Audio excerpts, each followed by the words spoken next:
What's up, YouTube? Welcome to my review of the Trespass by Dynamic Discs. This one is in Lucid Air plastic.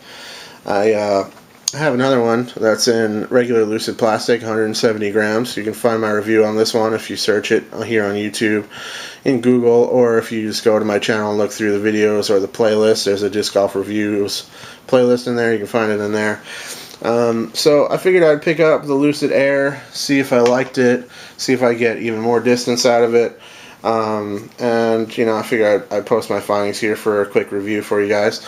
The Lucid Air has tons of little micro bubbles in it.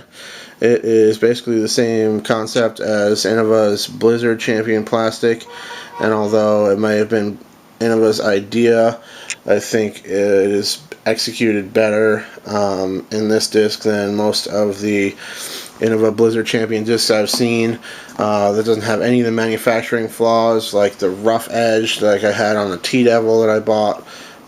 Blizzard Champ T-Devil had a really chewed up rough edge that I think was the reason why it was incredibly unstable disc.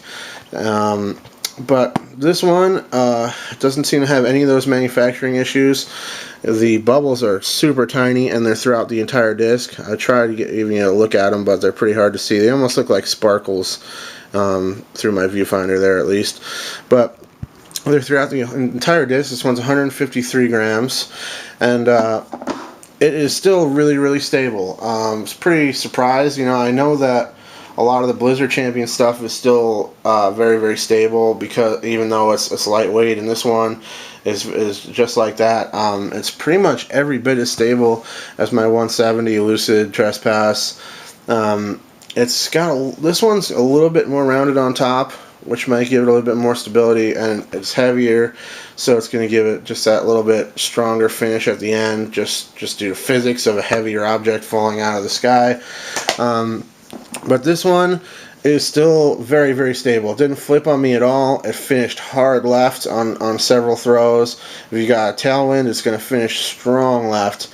And into the headwind, it still did quite well. I didn't have any stiff headwinds to test it with, just kind of a moderate headwind, or pretty much a light headwind, and it did really well, though. It didn't roll or flip at all. It just held the line and finished strong to the left still. So it's pretty much every bit as stable as my other Lucid, just slightly different due to the lighter weight. I'm not sure if it would be as good in the head, in a strong headwind as the 170. I doubt it, and it doesn't have to be, though, because I have this one.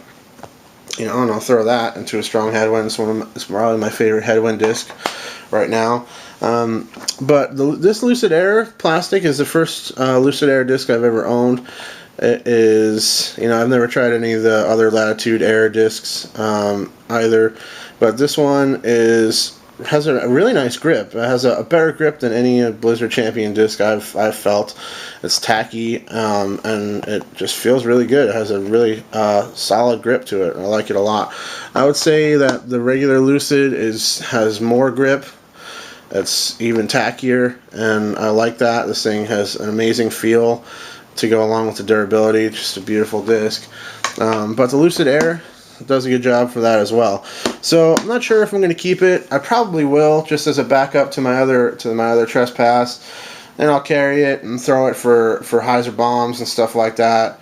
And I think it'll do a good job for that. It does seem to have just a little bit more glide due to the light weight, and it may be a little bit less stable, but it's kind of hard to tell. I threw them back to back several times, and they were kind of ending up in the same region. So yeah, definitely still a very stable disc, even with the light weight.